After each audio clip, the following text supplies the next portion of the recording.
At the heart of this story are three individuals whose lives would become entangled in ways no one could have imagined. Evan Hartman, a 19-year-old whose charm was both captivating and dangerous; Sarah Baines, a wife longing for the passion that had slipped away from her marriage; and Lydia Morse, a newly divorced woman trying to rebuild her shattered self-esteem. Their paths would cross in Hillcrest, a small town known for its quiet streets and friendly neighbors, but the events that unfolded would leave the community forever changed. What happens when hidden desires, chance encounters, and personal frustrations collide in an explosive way? And how well do we really know the people living next door? These are questions you may be asking as the story unravels, and the shocking act of violence that would eventually come to light will make you question everything. Evan was the type of young man who commanded attention. At 6 feet tall, with a confident stride, he had a way of making people feel special. Raised by a single mother who worked long hours as a nurse, Evan learned early on to be self-reliant. His ability to read people made him a natural at his part-time job as a barista at the local coffee shop in Hillcrest, where customers, especially women, found reasons to stop by during his shifts. His magnetic personality quickly made him a favorite in the neighborhood. He had moved to Hillcrest shortly after graduating from high school. His mother's old friend had offered him a place to stay while he figured out his next steps. Though he had vague plans for community college, he was content to enjoy his newfound freedom for the time being. What he didn't know was that his interactions with his neighbors would ignite a chain of events that no one could foresee.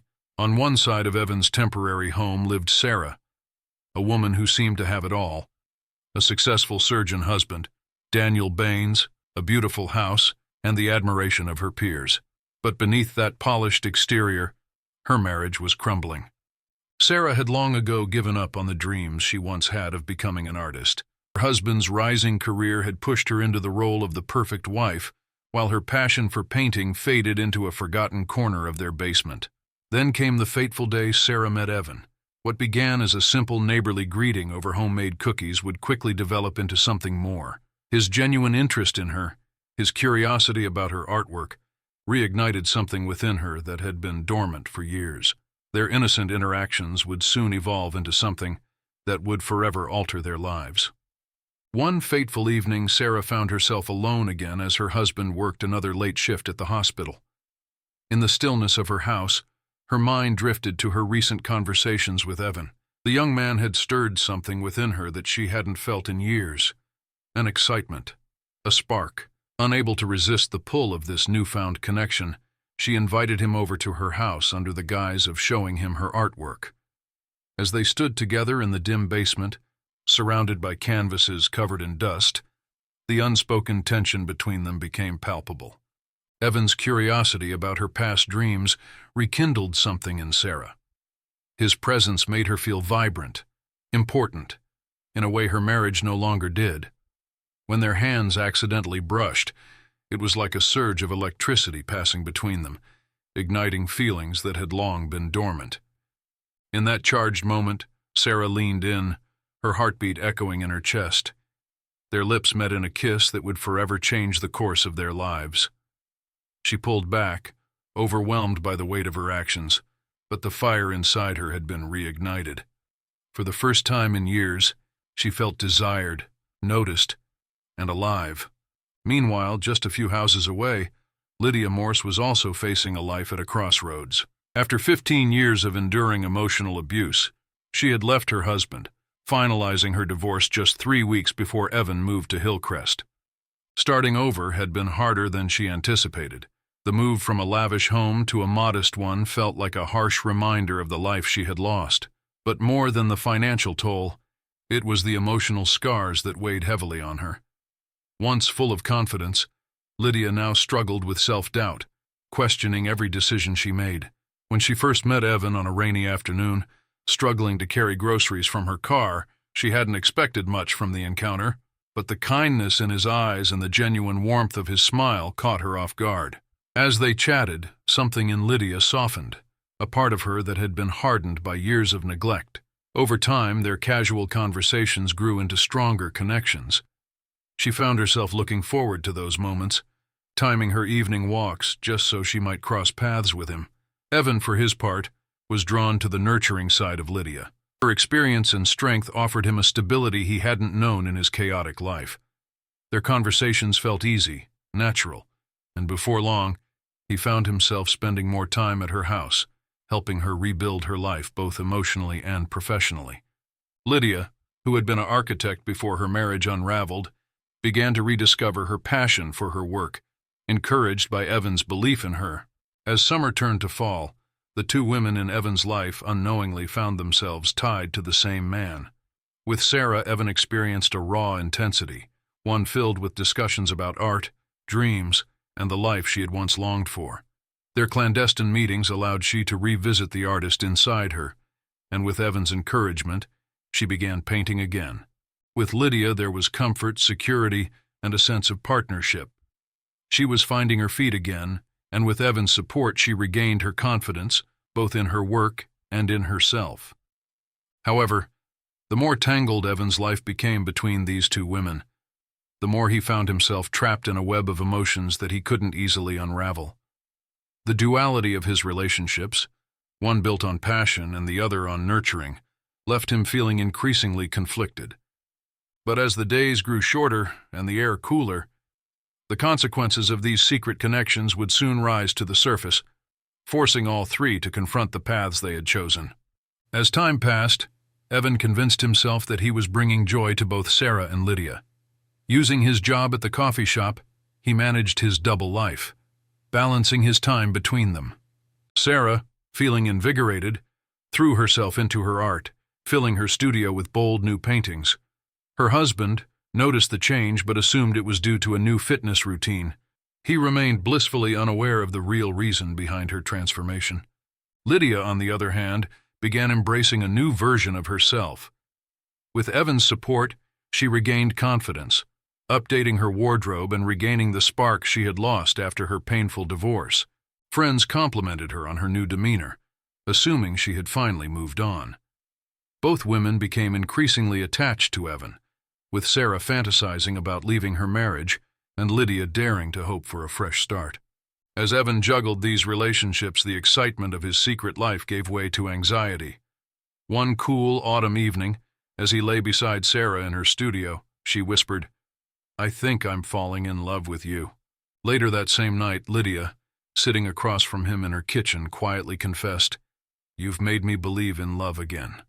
The weight of his actions began to sink in, and he realized his double life was spiraling out of control. As autumn progressed, maintaining the illusion became harder. Every phone call and chance encounter felt like a threat to his carefully constructed reality. Evan developed elaborate excuses, from increased work hours to imaginary study groups, but the pressure was starting to take its toll. His easy charm turned into strained smiles, and the cracks in his facade became more visible. Near-miss encounters left Evan shaken. One day, while walking in the park with Lydia, he saw Sarah in the distance and quickly steered Lydia away. Another time, Lydia drove past just as Evan was helping Sarah with groceries. He ducked behind her car, praying he hadn't been spotted. As both women demanded more of his time, he felt the walls closing in. Sarah began to speak of leaving her husband for a life with him, while Lydia's hopes for a future together grew stronger. The reality of his choices pressed down on him, threatening to tear everything apart. As the holiday season approached, Evan Hartman felt his double life tightening around him like a vice. Sarah Baines, more open with her affection, began talking about holiday plans, cozy Christmas dinners, and the possibility of introducing him to her friends. At the same time, Lydia Morse was more reserved, but still hinted at spending New Year's Eve together with her family. The conflicting expectations weighed heavily on Evan, and he knew it was only a matter of time before everything came crashing down. The pressure began to show in subtle ways.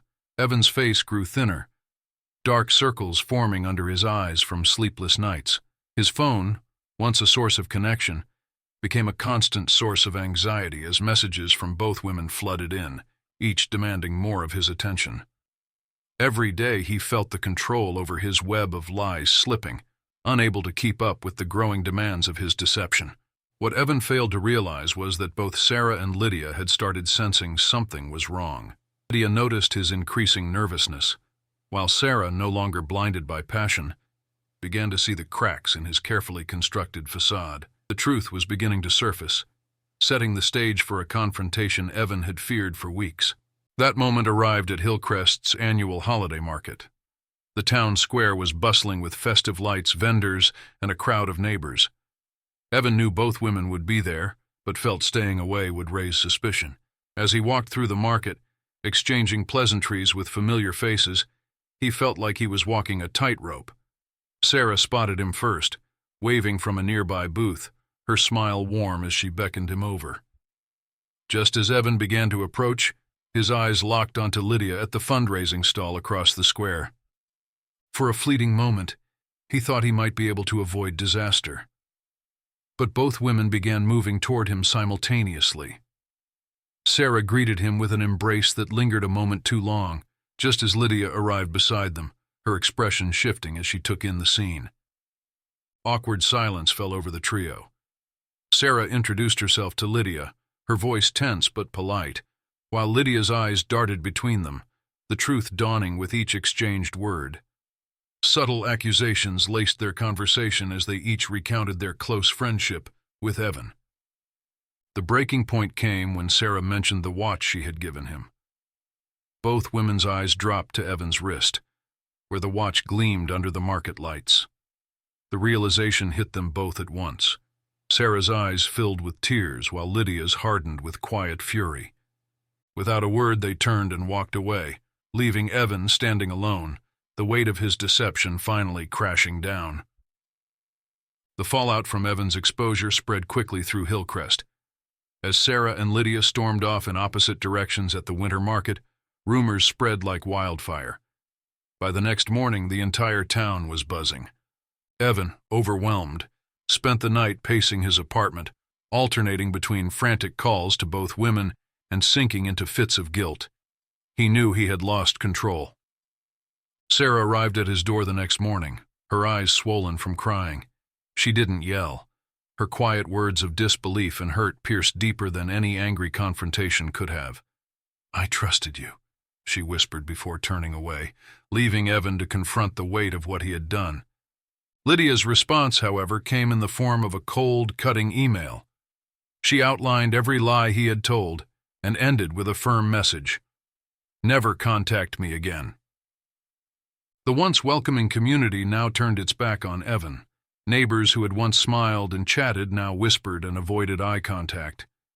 Even his shifts at the coffee shop felt unbearable, with customers' eyes lingering on him in judgment.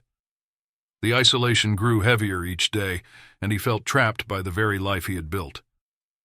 The tension reached a boiling point when Daniel, Sarah's husband, appeared at Evan's apartment.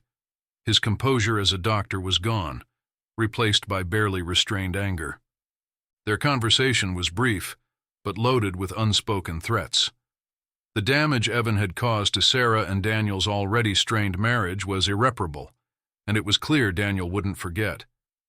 In the days that followed, Hillcrest's peaceful facade crumbled.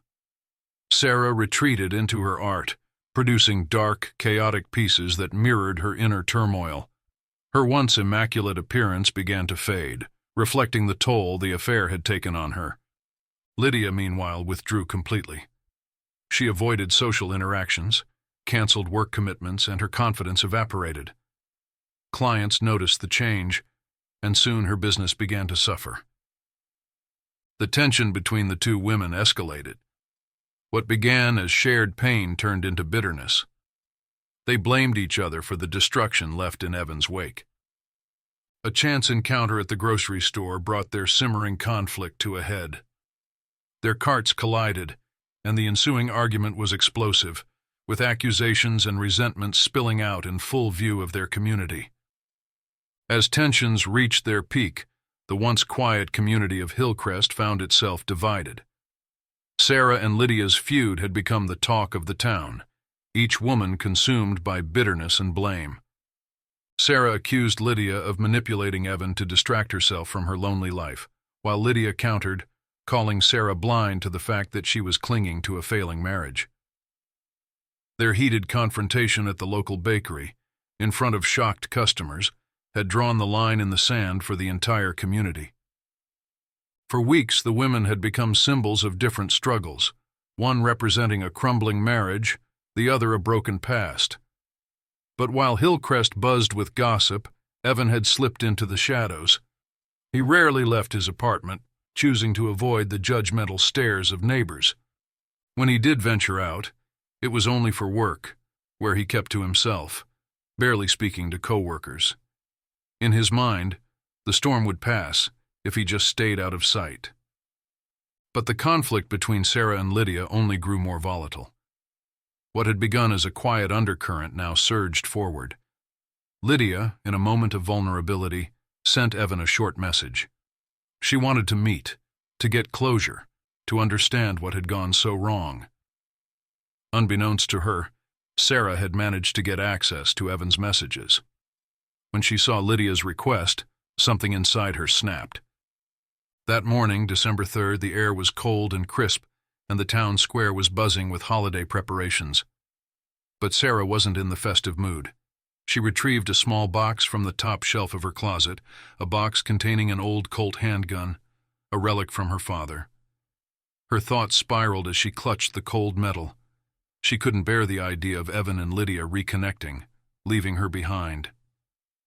Meanwhile, Lydia, unaware of Sarah's unraveling state, decided to take a walk to clear her mind. She wandered through the quiet streets, her breath visible in the frosty air. Lost in thought, she didn't notice Sarah until they crossed paths at the park entrance. Sarah approached her, her voice sharp with accusation. Words tumbled out, fueled by jealousy and betrayal. Lydia, caught off guard, raised her hands in a calming gesture, trying to de-escalate the situation. But Sarah, overcome with emotion, pulled the gun from her coat pocket. A single shot echoed across the park, sending birds flying from the trees. Lydia collapsed, and Sarah stood frozen, the weight of her actions dawning on her. The tranquility of Hillcrest shattered in an instant. Neighbors rushed toward the sound, and the peaceful community was forever changed by the tragedy that unfolded. The first responders arrived too late to save Lydia Morse. As she lay motionless on the cold pavement, the reality of what had transpired hit the gathered crowd with full force. Neighbors who had heard the gunshot scrambled to call 911, while a few tried to help, but the scene had already slipped beyond rescue. Sarah's face was a portrait of horror, as the weight of her actions slowly settled over her. The police found her standing there, the gun discarded beside her, tears mixing with the cold air. The once vibrant, confident woman had been reduced to a shell of her former self. She offered no resistance as the officers placed her in handcuffs and led her away, the life she had known unraveling before her eyes. News of the shooting spread quickly through Hillcrest, shaking the peaceful community to its core. The neighborhood that had once symbolized tranquility now found itself grappling with a darkness that seemed unimaginable just days before. The investigation that followed revealed more than the surface-level tragedy. Sarah's husband, Daniel, found himself at the center of the public scandal, struggling to come to terms with the infidelity and the catastrophe it had unleashed. He took a leave from the hospital, distancing himself from both his professional and personal lives. The detectives pieced together the events leading up to the shooting, uncovering Sarah's growing emotional instability in the weeks before. Friends who had noticed her behavior shift now came forward, providing a clearer picture of her mental state. As the case unfolded, questions arose about the gun used in the shooting. It had belonged to Sarah's father, and while legally owned, it had been poorly stored, raising concerns about liability. This development added complexity to an already tragic situation. 6 months later, the trial began. The prosecution painted Sarah as calculating, driven by jealousy and anger. They argued that retrieving the gun was a deliberate act, fueled by a desire for revenge. On the other hand, the defense depicted Sarah as a woman in emotional freefall, overwhelmed by stress and betrayal. Expert witnesses testified about the psychological toll prolonged distress can take, portraying she as a victim of her circumstances. A key moment came when Evan took the stand. His testimony laid bare the affairs and emotional turmoil that had led to the tragedy. While his words provided necessary context, they clearly pained everyone involved. After weeks of deliberation, the jury reached a verdict. Sarah was convicted of second-degree murder, a lesser charge than the prosecution had hoped for. Taking her previously clean record into account, the judge sentenced her to 20 years in prison, with the possibility of parole after 13. In the aftermath, Hillcrest struggled to heal. The once idyllic community was now haunted by the tragedy, the weight of what had happened lingering in the air, a reminder of how quickly lives can unravel.